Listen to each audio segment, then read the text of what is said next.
Hello everyone, I'm Sarah Spencer, and today in this video we are going to be going over cell theory and cell types. There's actually two main types of our cells, and that is going to be prokaryotes and eukaryotes. If we break our words apart like we've done in the past, if you look at the term pro means before, karyo, nucleus, so this means we're looking at a cell without a nucleus. If you look at eukaryote, eu means good or true. Again, karyo means nucleus, so a eukaryote is a cell that has a nucleus. So this is going to bring us to our levels of organization. Now, this is something we have done before in the past. We see that all living organisms are composed of atoms. Those atoms then combine together to create your molecules. Those molecules are going to combine together to create cells. Those cells then create your tissues. Those tissues then create the organs. All those organs together are going to create the organ system. All those organ systems together will then eventually create the organism. Now, there's another way you can represent our levels of organization, and that is in a pyramid. Something like this. So again, we've done this before in the past, where you are going to have your simplest level at the bottom, because there's going to be more of that, and then your most complex level is going to be at the top, so our organism. So our simplest level that we have here for our levels of organization, we're going to be starting with cells. So this is going to be cells. Now your cells are going to combine together, which is then going to create your tissues. Those tissues then combine together to create the organs. Those organs will work together to create the organ system.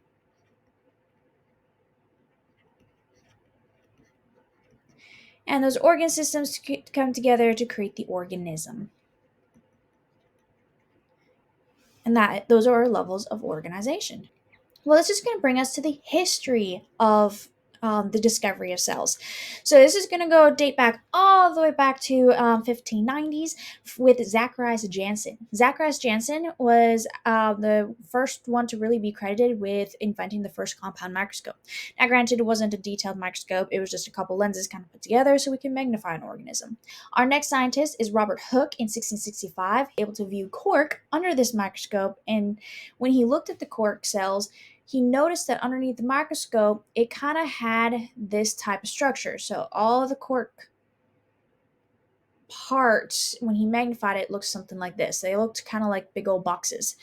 Well, according to him, he said that these boxes looked very similar to cells that were found at the monastery. So that's how he actually got the name cells.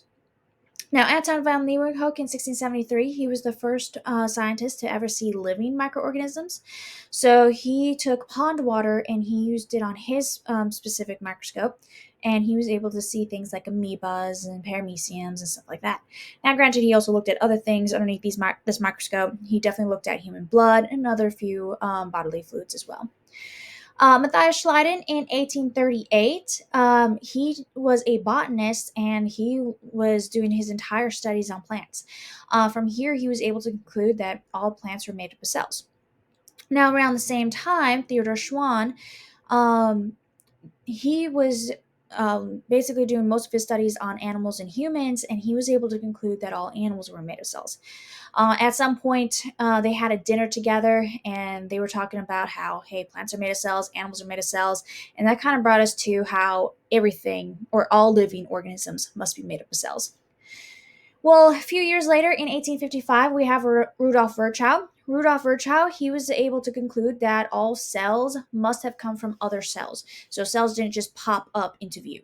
So this is going to bring us to the cell theory. So the cell theory, basically from all six of these lovely scientists, basically states that all living organisms are composed of cells. Cells are the basic units of structure and function, and cells must come from pre-existing cells.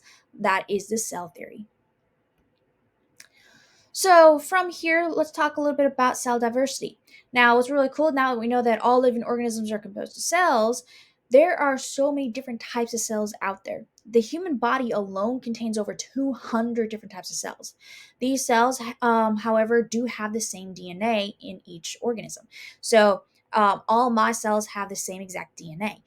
But since I have 200 different types of cells, they all have different jobs. Because of those different jobs, only certain parts of the DNA is actually turned on. So different genes get expressed in different cells. So a good example for this would actually be your skin cells. So skin cells have a gene turned on for melanin. Melanin is the pigment in your skin that helps protect you from UV rays. Well, muscle cells don't need the gene for melanin, so they actually turn that gene off, so it's not expressed. So only specific genes are expressed in your cells. And then bringing us on to kind of like how our cells specialize and stuff like that, kind of going all the way back to the beginning, we have the combination of gametes. Now, again, as a reminder, gametes is another word for sex cells. So this is going to be egg and sperm. So your sperm is going to fertilize the egg, and then we end up with the first few cells of an embryo, or the zygote. Now that zygote has a whole bunch of unspecialized stem cells. These stem cells can become anything. So these are kind of like empty cells. They will eventually become other types of cells to actually create the embryo or the organism. So then the cells will differentiate into different cell types. So you got your red blood cells, you got your muscle cells, and you got some skin cells. They all have different genes expressed. And then in the end, you will end up with your organism. Now, again, all cells do have the same DNA. Now, not all genes are going to be expressed in that particular cell. So, again, a good example for this was melanin is a gene in your skin cells that produces skin pigment, and it does provide protection against UV rays. Now, your muscle cells, again, they do not need melanin, so they do not express that gene at all, and it's turned off. So the other thing to kind of look at with cells is cells are actually limited in size. They can't just be humongous. They are going to be limited in their size by the ratio between their surface area of the cell and the volume of the cell. So usually the larger the cell, the more nutrients it is going to demand. All right, so another really important thing about cells is the shape of your cell is actually going to reflect the cell's different functions. So, in order for a cell to function correctly or well, it needs to actually match its shape. So, a good example for this, skin cells. As we see with skin cells, they are flat, they are layered. Because they're flat and layered, skin cells' main job is for protection. Skeletal muscle cells. They're really thick, they're striated, there's a lot of nucleuses or nuclei in here. And basically, skeletal muscle cells, because of this shape, allows for movement of the body. The neuron or the nerve cell is really long, it's elongated, and has lots of branches. Because of this shape, it allows for messages to be sent from here all the way to the end, and it can travel messages can travel throughout the entire body. And last but not least, we've got our red blood cells here. Red blood cells are round and they're pretty small, so they can slip through your blood vessels. They're super round, so that way they can carry oxygen throughout your body. Now, fun fact, oxygen is actually carried by a protein found in these red blood cells, and that protein is called hemoglobin. All right, now this is what's going to bring us to our prokaryotes and eukaryotes. So again, when we are looking at our terminologies that we've been doing before, you've got pro, which means before, and karyo, which means nucleus. So a prokaryote is a cell that does not have a nucleus. Since they don't have a nucleus, they're more simple cells, and because they are simple cells, they do not have membrane-bound organelles. Now, what I mean by membrane-bound organelles is that these are types of organelles that have an extra membrane around them. So, examples of membrane-bound organelles are things like the mitochondria, the chloroplast, the nucleus, that type of thing. Prokaryotes don't have that; they're much more simple. Prokaryotes are smaller in size. Again, they are more simple, and their DNA is actually circular in shape. So they have circular DNA, and for reproduction, they are going to reproduce through a process called binary fission. Again, if we kind of look at the word binary, we have the word bi, which means two. So the cell is going to split into two. And then usually your prokaryotes are unicellular, so one cellular cell, so you got a one cell organism. So prokaryotes are typically just your bacteria. So anytime I say prokaryote, I'm usually meaning bacteria. If I say bacteria, I mean prokaryote. Well, this brings us to our eukaryotes. Eukaryotes, U again means good, karyonucleus, so good nucleus. That means these cells have a nucleus. Since they have a nucleus, that means they are more complex, so they are going to have membrane bound organelles.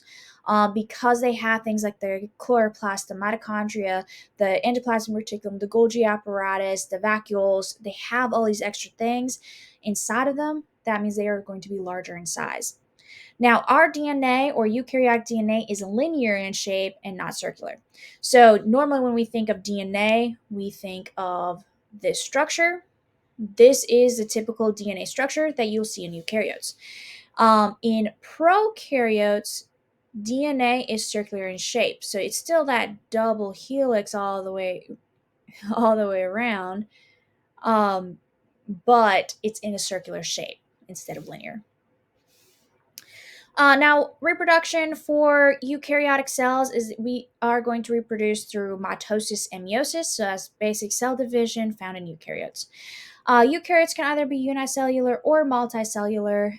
Usually, if they are unicellular, those are going to be some of your protists, and those are some of your microorganisms. Microorganisms that are found in ponds and water, lakes, and things like that.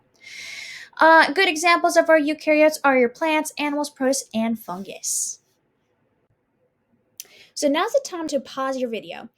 I want you to compare the two diagrams that are on your paper and figure out what it is that both your prokaryotes and your eukaryotes have in common. Once you figured out the four things that they have in common, go ahead, press play, and see if you are right. Hello, welcome back. All right, let's see if you guys got this correct on your paper. So, the four things that you should have gotten on what prokaryotes and eukaryotes have in common is that they both have DNA, they both have a cell membrane, they both have a cytoplasm, and the last thing that they have in common is that they both have ribosomes. So these are the four things that prokaryotes and eukaryotes have in common. Alrighty, so this is going to bring us to our endosymbiotic theory. So if we actually take this word apart, we have endo, which means inside. We have sym, which is together. We have bio, which is life. So basically, this is a relationship together where something is inside something else. So in this case, we have two prokaryotes, one engulfed the other prokaryotes, and they end up working together. So this is the endosymbiotic theory of how we got our first eukaryotes from prokaryotes. So prokaryotes are considered to be the first cells that would have been here on Earth. We have two types of bacteria that are actually very similar to some organelles that we have today. So cyanobacteria is a type of ancestral bacteria that looks very similar to what we have down here, and it acts very similar to a chloroplast. It goes through photosynthesis. We also have something called aerobic bacteria, and it looks very similar to what we have here on the right hand side of your paper or slide. And this aerobic bacteria acts very similar to mitochondria and goes through cell respiration. One thing to kind of look at is aerobic actually means oxygen. So aerobic oxygen, so that means this bacteria here uses oxygen in order to go through its life processes.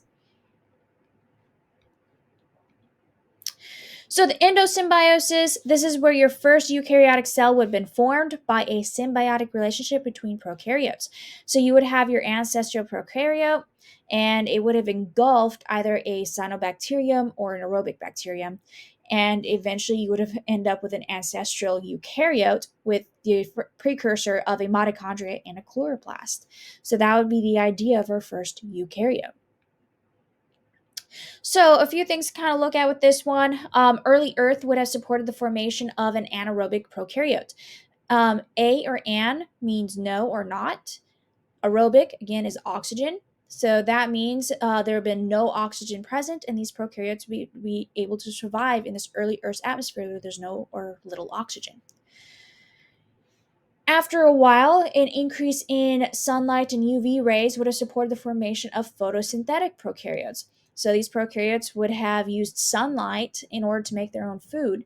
Now, a really cool thing about these photosynthetic prokaryotes is that they actually look very similar to our modern day chloroplasts that we have in our cells today. So photosynthetic prokaryotes look very similar to modern day chloroplasts. Now, those modern day chloroplasts or that bacteria would have caused an increase in oxygen, which would support the formation of aerobic prokaryotes. Again, aerobic means oxygen. So these prokaryotes would then be able to utilize the oxygen that was produced. So again, here you got your aerobic prokaryote. It looks very similar to our modern day mitochondria. So aerobic prokaryotes look similar to modern day mitochondria, and that's actually the evidences that we have to kind of support the endosymbiotic theory. So a prokaryote again would have engulfed another prokaryote, and that would have formed the symbiotic relationship to form our first ancestral eukaryote. So again, this is called endosymbiosis or the endosymbiotic theory. Endo inside, symbiosis relationship between these two organisms. And again, the evidence that we have to support this is our modern day chloroplast, which looks very similar to the photosynthetic bacteria, and our modern day mitochondria, which looks very similar to our ancestral, or not ancestral, but our aerobic bacteria. A really cool fun fact about both of these organelles is these organelles actually have their own DNA, and that DNA is actually very similar to the DNA that we find in prokaryotes. Okay, so this is going to bring us to microscopes. So microscopes are used to enlarge objects by about 1,500 times magnification. So we have a compound light microscope, which will observe nuclear division or mitosis or cell division. One of the things that we look at with the microscope is the power of magnification. Now, if you look into a microscope, the actual lens that you first see or first utilize is the ocular lens. This ocular lens is always at 10 times magnification. Now, the objective lens are the lenses that you turn, and that has three different types of magnification. We have 4x magnification, 10x magnification, and 40x magnification. Well, there's these two lenses in our microscope, so in order to figure out your total power of magnification, we multiply these together. So let's say, again, we've got our ocular lens, which is 10x magnification, and let's say we put it on 4x magnification. So we turned our objective lens to the 4. So in order to figure out our total magnification, we would do 10 times 4, which will give us 40. So that means our total magnification would be 40 times magnification if I use the 4x objective lens.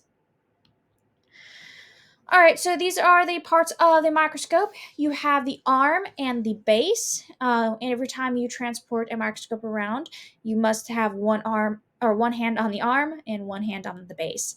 This is the ocular lens. Again, ocular lens is always going to be at 10 times magnification. This is the revolving nose piece, which is what you use to actually turn your objective lenses around so you can get to the different magnifications. The three main magnifications that we usually look at is 4x magnification, 10x magnification, and 40x magnification. You have the coarse objective knob and the fine objective knob. The coarse objective knob is the one we move or utilize first, and when you turn the coarse objective knob, it actually moves the stage here up or down in good increments. Now, the fine objective knob, when you turn that, you do that one last because that fine focuses your specimen into view. Your specimen is usually going to go into the stage clips on the stage, and then you use these stage movers to move the stage back and forth and right to left in order to move your specimen into view. We also have a diaphragm or a condenser, and this is going to help regulate how much light goes in and into your specimen. And of course, you do have a light source here as well.